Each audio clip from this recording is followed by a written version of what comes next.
Selamlar arkadaşlar, kanalıma hepiniz hoş geldiniz. Bu videomda 1 yaş ölçülerinde bu güzel hırkanın yapımını anlatıyorum. Ortak bir model, ister kız ister erkek bebeğe örebilirsiniz.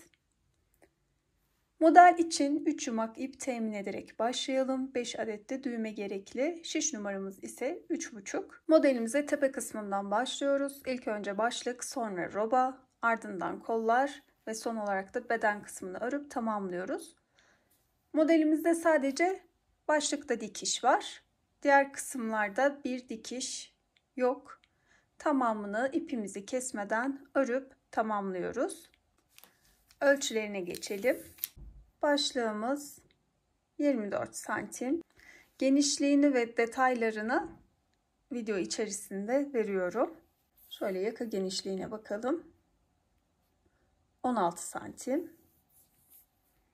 Robanın genişliği 26 santim. Beden genişliği de aynı şekilde. Kol altından beden 22 santim. Kol bu kısmı katlı olduğu haliyle 20 santim. Genişliği de 9,5 santim. Ölçülerimiz bu şekilde arkadaşlar. Farklı bir iple örecek olan arkadaşlarımız için video sırasında her kısmın ayrı ayrı ölçülerini veriyorum. Modelin arkasını da bakalım. Arkası da bu şekilde. Çok şık, sade bir model. Düz örgü, ters örgü ve haroşadan oluşuyor. Anlatımına geçmeden önce sizlerden ricam videomu beğenip kanalıma abone olarak, videoma yorum yaparak destek vermeniz. YouTube önerilenler kısmına fazla yorum ve beğeni alan videoları çıkarıyor ve bu şekilde daha fazla kişiye ulaşmamı sağlıyor. Siz de bu katkıda bulunursanız çok memnun olurum. Modelde anti-peeling özellikli bambu karışımlı Alize Baby Best kullanıyorum. Renk numarası 310. 100 gram 240 metre bir ip. Şiş numaram ise 3,5. Modelimize klasik ilmek atma tekniğini kullanarak 80 ilmek ile başlıyoruz. Başlangıçta şöyle 50 santim kadar iplik ayıralım. Bunu tepe kısmın dikişi için kullanacağız. Oradan itibaren ipimizi ayırıyoruz. Bu kısımdan ilmek atmaya başlayalım.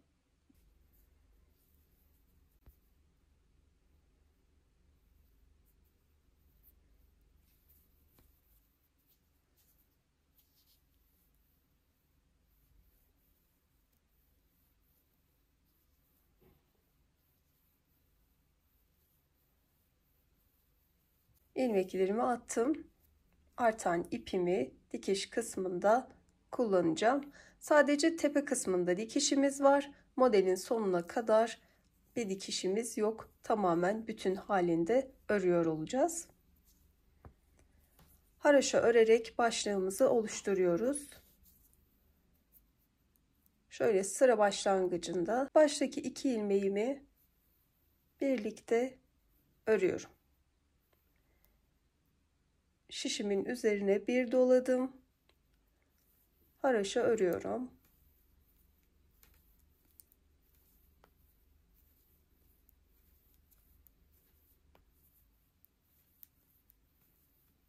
Sıra sonuna geldim. 2 ilmeğim kaldı. Her sıranın sonunda ipimizi öne alıyoruz. Kalan 2 ilmeği örmeden aktarıyoruz. Sıra başında ise aktardığımız bu 2 ilmeği birlikte örüyoruz. İlmek kaybı olmaması için de bu şekilde bir ilmek artırıyoruz. Şişimizin üzerine ipi aldık ve örgümüze devam ediyoruz.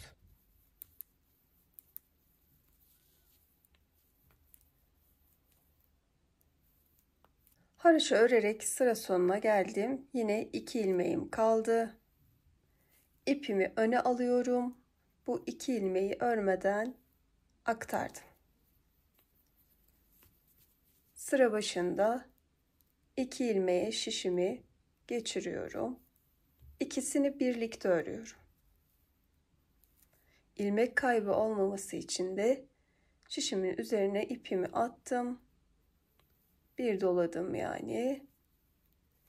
Örgüme devam ediyorum. Ön yüzde ve arka yüzde haroşa örüyoruz. Sıra sonuna geldim. Bu işlemi iyice anlaşılır olsun diye bir kez daha göstermek istiyorum. 2 ilmek kala ipimizi öne alıyoruz. Kalan 2 ilmeğimizi örmeden aktardık. Ön yüze geçtik. Sıra başında her zaman bu aktarmış olduğumuz 2 ilmeği birlikte örüyoruz. İlmek kaybı olmaması için de bir dolayıp örgümüze devam ediyoruz.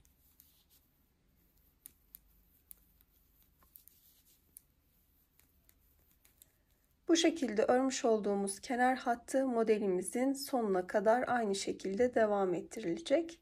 Orta kısım ön yüzde, arka yüzde haroşa örülüyor. Başta ve sondaki bu 2 ilmeğe işlemimizi uygulayarak devam edelim.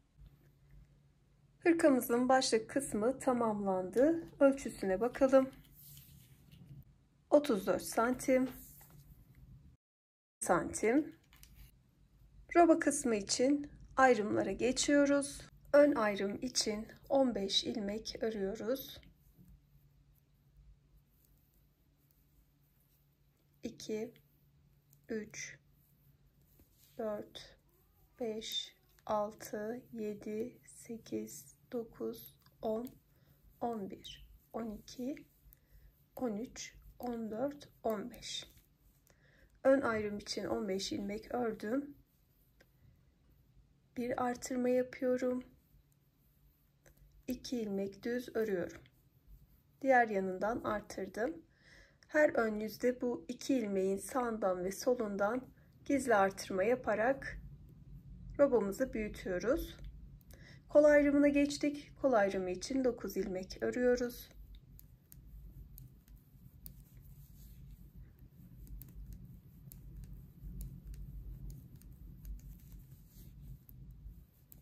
Dokuz ilmek ördüm. Tekrar artırmamı yapıyorum. 2 ilmek ördüm ve artırmamı yaptım. Arka ayrım 24 ilmek örüyorum.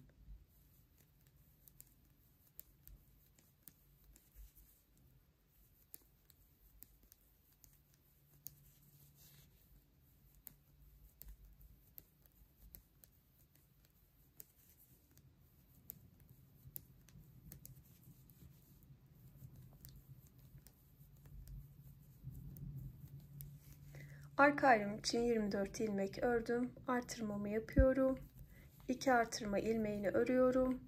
Tekrar artırmamı yaptım. Kol ayrımı için 9 ilmek örüyorum.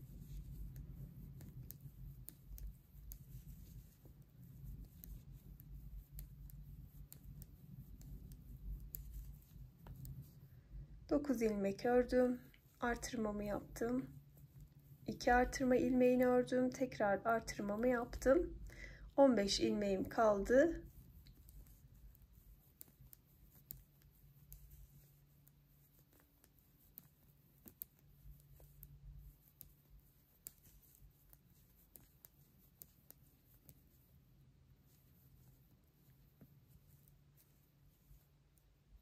...14 ve 15.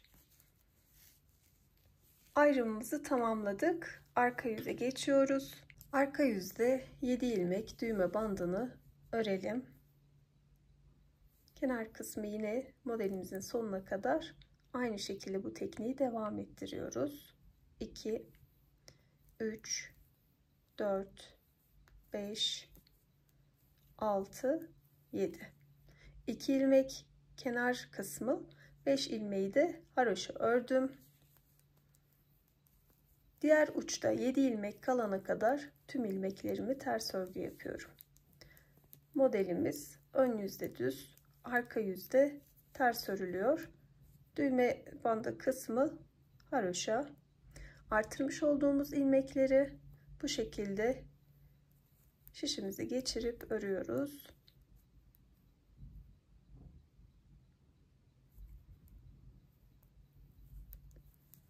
Bu kısmı tekrar göstereyim.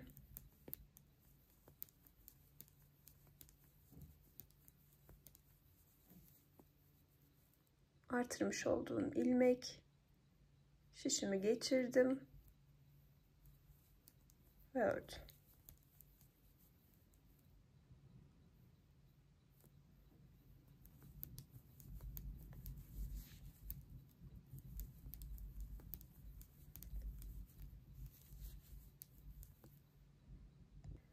Sıra sonunda 7 ilmek kalana kadar ördüm. 5 ilmeğimi haroşa örüyorum. 2 ilmeğim kaldı. Kenar işlemi için örmeden aktarıp ön yüze geçtim.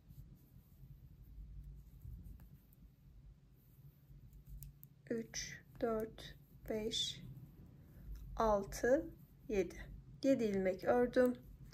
Artırma kısmını bir kez daha birlikte örelim. İyice anlaşılır olsun. Artırma kısmına gelelim. Artırma kısmına geldim. Dilerseniz bu kısma işaret takabilirsiniz. Birkaç sıra sonra zaten bu kısım iyice belirgin oluyor. Bir önceki ön yüzde artırmış olduğum ilmek. Artırmamı yapıyorum. Onu ördükten sonra bu 2 ilmeğim artırma kısmının ilmekleri ve diğer yanından artırdım. Kolda 9 ilmeğimiz vardı. Her iki tarafından birer ilmek eklendiği için bir önceki artırma sırasında 11 ilmek örüyoruz.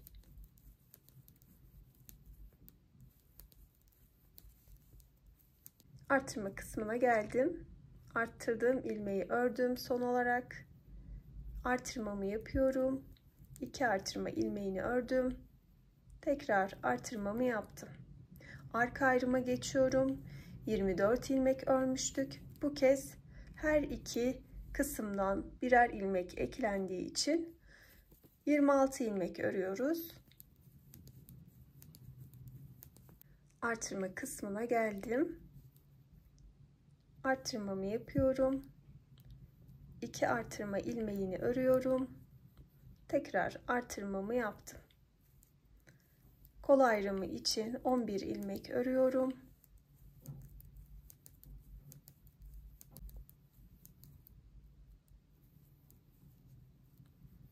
Artırmamı yapıyorum. 2 artırma ilmeğim, tekrar artırmamı yaptım. 16 ilmeğim var. 7 ilmek kalana kadar düz örgümü yapıyorum. 7 ilmek düğme bandı kaldı. Şimdi burada ilk ilmeğimizi açıyoruz. Bunun için de 2 ilmek ördüm. Bir doluyorum. 2 ilmek birlikte örerek kestim. Kalan 3 ilmeğim, birini de haroşa ördüm. 2 ilmeğim de kenar kısmı için. İpimi öne alıp örmeden aktardım. Arka yüze geçtim. 1, 2, 3, 4, 5, 6, 7.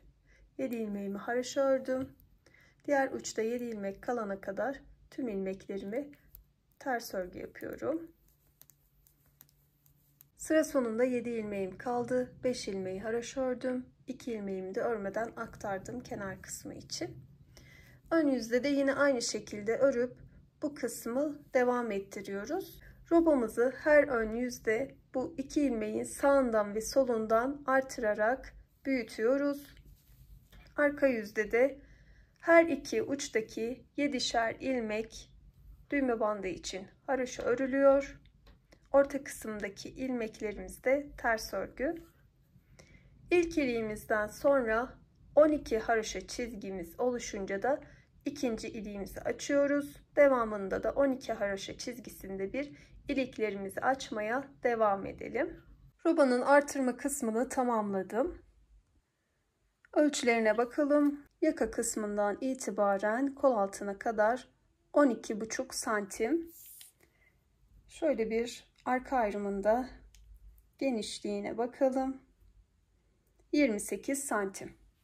Farklı bir iplik ile örecek olanlar bu ölçüleri kendine baz alabilir. Roboyu her ön yüzde toplamda 16 defa artırdım.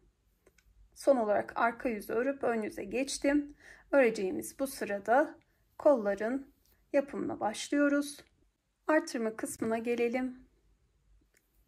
Artırma kısmına geldim. Artırma ilmeklerinin birini ön ayrıma ekliyorum. Diğerini de kol ayrımına bırakıyorum. Bu kısımdan örerek diğer artırma kısmına doğru gelelim. 42 ilmek örerek geldim. 2 artırma ilmeğinin birini de yine kola ekliyorum. Diğer ilmek ise arka ayrıma kalıyor. Toplamda bu kısımdan itibaren 43 ilmeğimiz var. Örgümü buradan çeviriyorum ve arka yüzden ters örerek diğer ayrım kısmına geliyorum.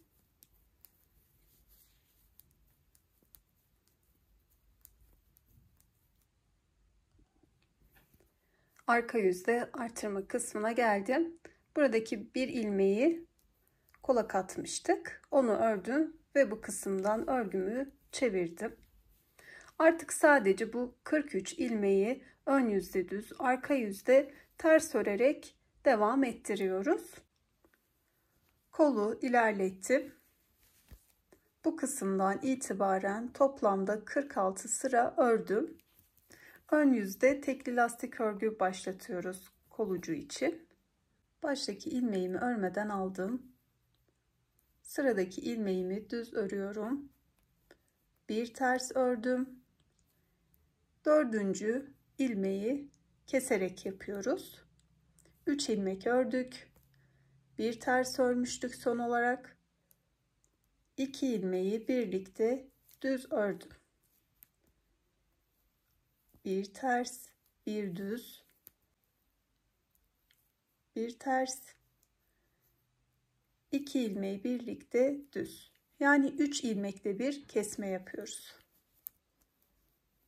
Bir ters, bir düz, bir ters, düz ilmeği bir ilmek keserek örüyoruz.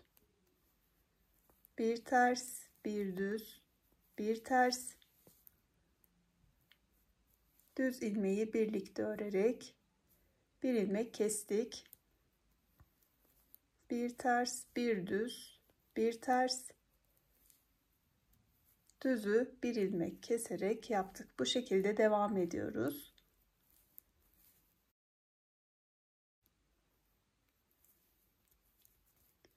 Son olarak ilmek kestim. Düz ilmeğimi ördüm. Bir ters örüyorum. Bir düz ve bir ters ile tamamladım. Arka yüze geçtim.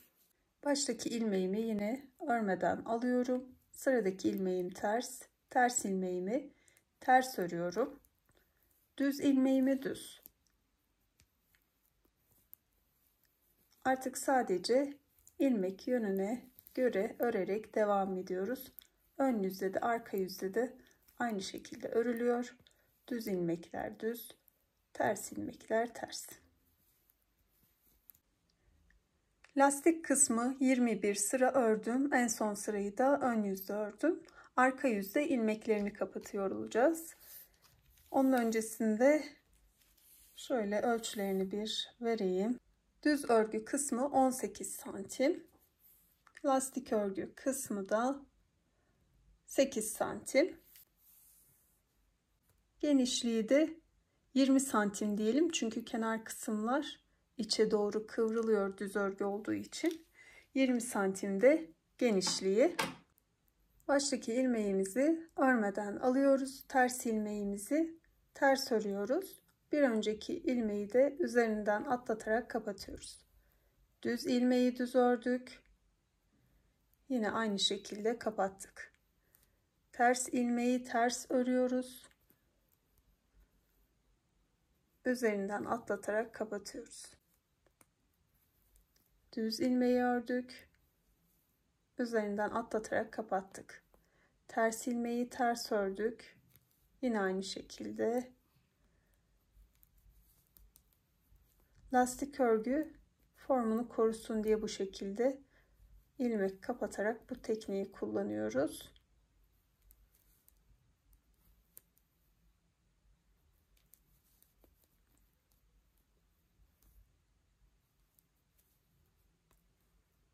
İlmekleri kapattım. Şimdi kolu tığ ile birleştireceğiz. Bu kısım bu şekilde katlanacağı için ilk önce şöyle ters yüzden ikiye katladık. Tığım 3 numara. Köşe kısma tığımı geçiriyorum. İlmeğimi aldım. İlmeğimi bu kısımdan geçirdim. İlk önce bir sabitleme yapıyorum. Ardından bu kısımdan şöyle karşı tarafa bakan ilmeğe tığımı geçirdim. Bu kısma da aynı şekilde bu tarafa bakan kısma tığımı geçirdim. İlmeğimi aldım. Tığdaki ile birlikte ördüm.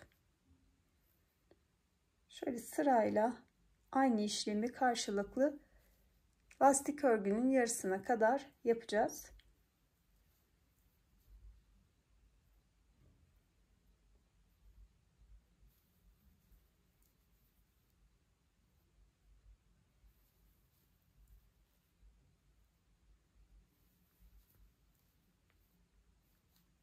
Şöyle bir tane daha yaptığımızda tamamlanmış oldu. Bu kısımda şöyle bir zincir çekin. Örgümüzü çeviriyoruz. Bu kez düz yüz içte kalacak şekilde katladık ve bu kısımdan devam ediyoruz. İlmeğimizi aldık. Yine aynı şekilde karşılıklı bu kenardaki ilmeklerden alarak devam ediyoruz birleştirmeye. Tek püf noktası tığdaki ilmeğimizi mesafe boyunca uzatmak.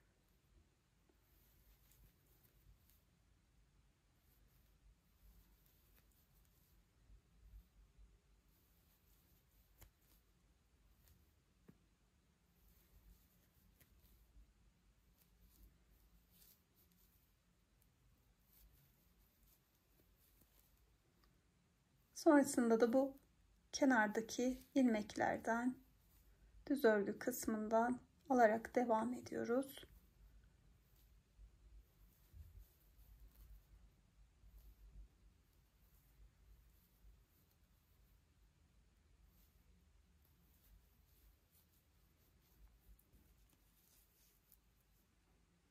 Birleştirmeyi tamamladım. Tığımda kalan ilmeğim. Şöyle bunu da şişime alıyorum.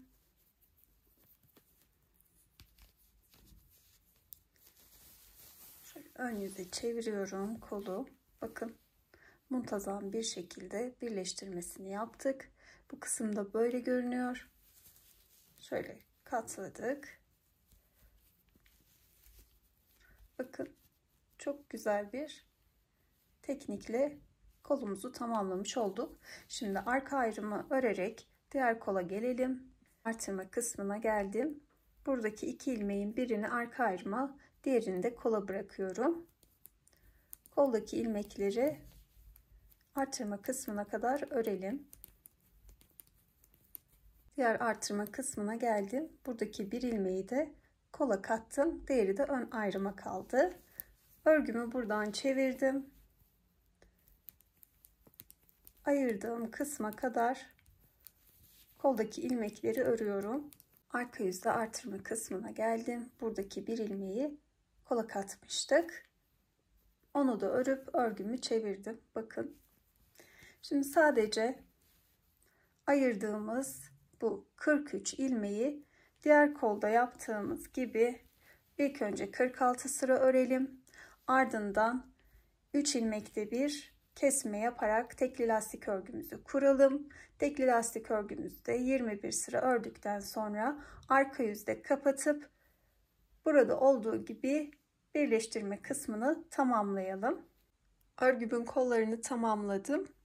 Son olarak ön parçayı ördüm ve arka yüze geçtim. Arka yüzde haroşa başlatıyoruz. Toplamda 4 sıra haroşa ördükten sonra beden kısmına düz olarak devam edeceğiz.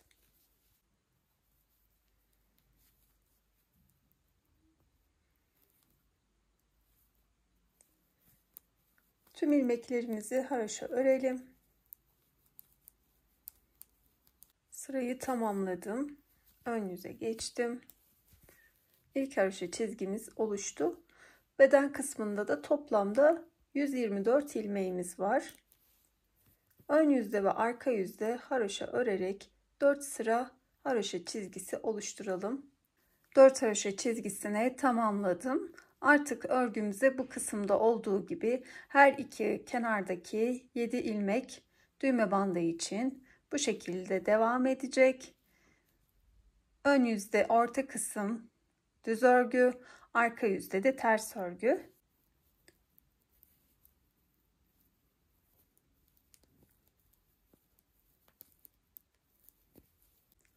Yedi ilmeğimi ördüm düğme bandı için.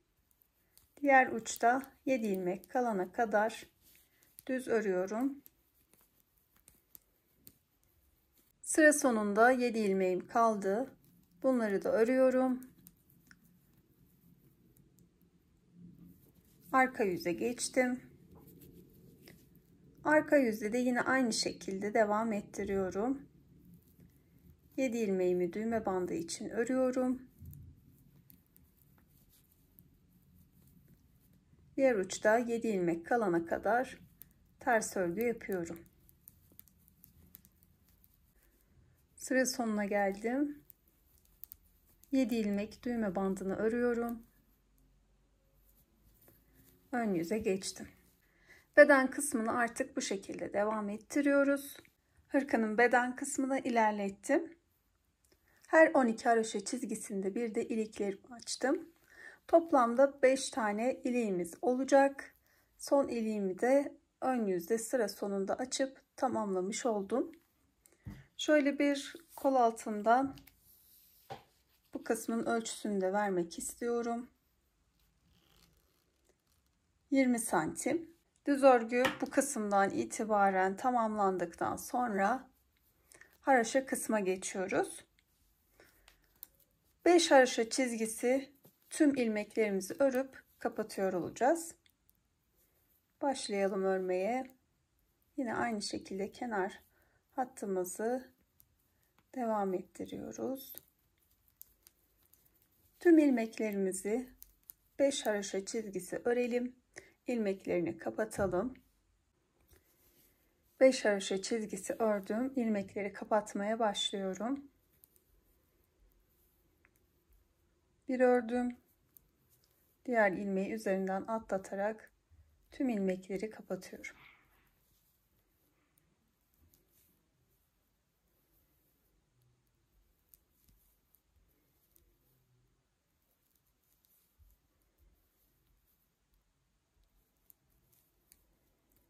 İlmekleri kapattıktan sonra düğmelerini de diktim. Şimdi tepe kısmının dikişini yapıp hırkamızı tamamlayacağız. Başlığın dikişini ön yüzden yapıyoruz. İlk önce şöyle bu kısmı alta alalım. Burada bir düğümümüz var. Ön yüze çıktım. Şimdi aynı şekilde karşı tarafın şöyle ilmeğin içine batıyorum.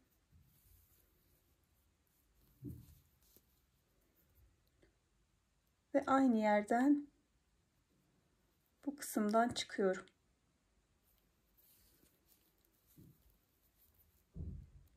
Sonrasında bu iki kalan ilmeğe geçirdim iğnemi. Burada da aynı şekilde şöyle çapraz bir geçiş yapıyoruz. Ve bu kısmı birleştirmiş olduk. Bakın. Devamında da Şöyle şu kısımlarda bakın boşluklar var. Buralardan iğnemi geçiriyorum.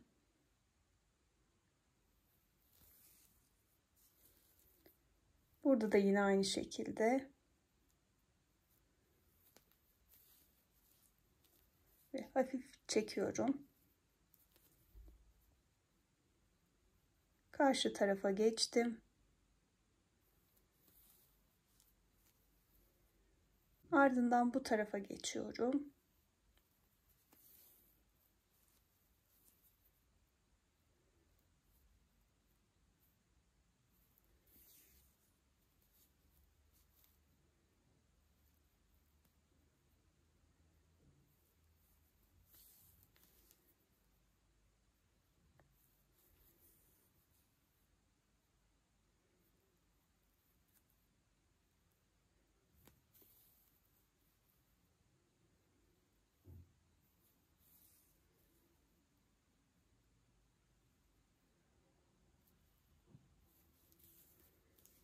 Dikişimiz ilerledikçe hafif ipimizi çekiyoruz. Burada bir boşluk olmasın diye. O şekilde devam edelim.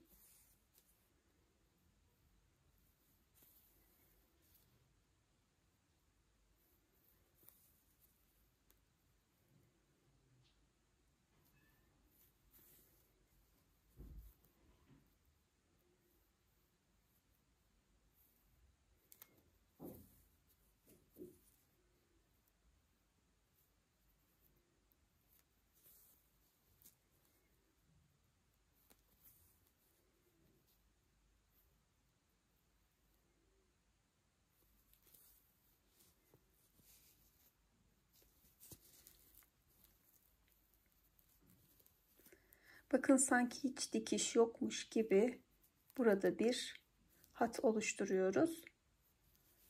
Tamamlayalım. Dikişimi tamamladım. Son olarak iğnemi arka yüze, ipimi aldım. Burada ipimi gizleyip kesiyorum.